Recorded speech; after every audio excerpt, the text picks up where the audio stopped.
నేనేమంటున్నా, ఇక్కడ వేదిక పైన మనం ఉన్నమందరం హిందువులే, మీరందరూ హిందువులే. నేను ప్రత్యేకంగా ఏదో శ్రీరాముని యొక్క అతిపెద్ద భక్తుని అంటే నేను హనుమాన్ భక్తుని. నేను హనుమాన్ చాలీసా చదవండి బయటికి వెళ్ళా. నేను ఛాలెంజ్ చేస్తున్న అరవింద్ గారు, మీకు హిందూయిజం మీద కానీ, మీకు భగవద్గీత మీద కానీ, మీకు రామాయణం మీద కానీ, మీకు మహాభారత్ మీద కానీ, మీకు ఎటువంటి దానిపైన కానీ ఎటువంటి డిబేట్ చేయాలనుకున్నా కానీ నేను జీవన్ రెడ్డి గారిని రిక్వెస్ట్ చేసి ఆ డిబేట్కి రమ్మంట. ఇక ప్రతి ఒక్క అసెంబ్లీలో కానివ్వండి, లెజిస్లేటివ్ కౌన్సిల్లో కానివ్వండి, పార్లమెంట్ లో కానివ్వండి, ఆర్కైవ్స్ సెక్షన్ అని ఉంటుంది.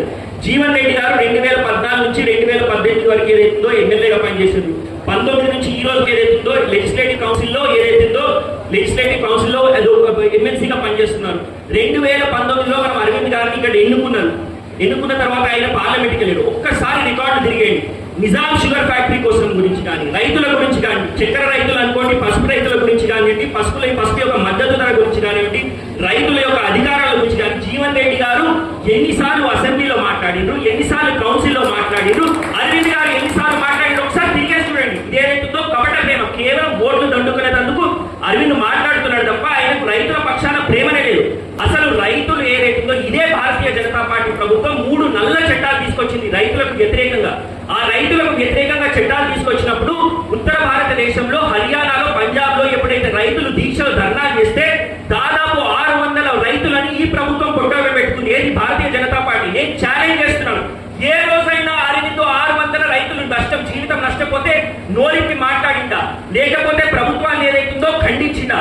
అసలు అటువంటి దాఖలాలే లేవని చెప్తున్నా. నేను మున్నూరు కాపు సామాజిక వర్గానికి చెందినవాడిని. నేను ఒక బీసీ కులానికి చెందినవాడిని. ఇక్కడ మన సోదరులు అనిల్ గారు ఉన్నారు, ఆయన కూడా బీసీ సోదరులు, లక్ష్మణ్ అన్న ఉన్నారు ఎస్సీ సోదరులు. ముఖ్యంగా ఎస్సీలు అనుకోండి, ఎస్టీలు అనుకోండి, అట్టడుగుల వర్గాలు బీసీలు, ఎస్సీలు, ఎస్టీలు వాళ్ళ పక్షాన గలం విప్పాలంటే అది కేవలం జీవన్ రెడ్డి గారితో సాధ్యమవుతుంది. అంతేకాకుండా మహిళల పక్షాన, అలానే రైతుల పక్షాన ఎవరైతే కేవలం జీవన్ రెడ్డి గారికి ఉంటుంది. నా ప్రత్యేక యొక్క అభిప్రాయం ఏంటంటే, మీరు చట్టసభలో ఎవరిని అత్యున్నత చట్టసభ ఈ దేశంలో ఏముందంటే పార్లమెంట్. అటువంటి అత్యున్నత చట్టసభలో ఎవరైనా పంపాలంటే చట్టాలపై అవగాహన ఉండాలి. జీవన్ రెడ్డి గారు వృత్తిరీత్యా ఏదైతే న్యాయవాది, మా నాన్నగారు న్యాయవాది, వాళ్ళిద్దరు ఏదైతుందో మంచి మిత్రులు. ఈ రోజు వరకు కూడా ఇప్పుడు నాకు మాట్లాడుతుంటే బ్రేక్ఫాస్ట్ టేబుల్ మీద నేను డైలీ కోర్టుకి వెళ్తా, మున్సిపల్ చట్టంలో యొక్క కేసులు చేస్తాను. కానీ నాకు చట్టంలో తెలియని విషయాలు కూడా ఆయన చెప్తారు నాకు. ఇప్పుడు ఏదో చెప్తున్నారు మున్సిపల్ చట్టం గురించి. అటువంటి వ్యక్తిని ఏదైతుందో మనం పార్లమెంట్ కు పంపాల్సిన బాధ్యతని పంపితే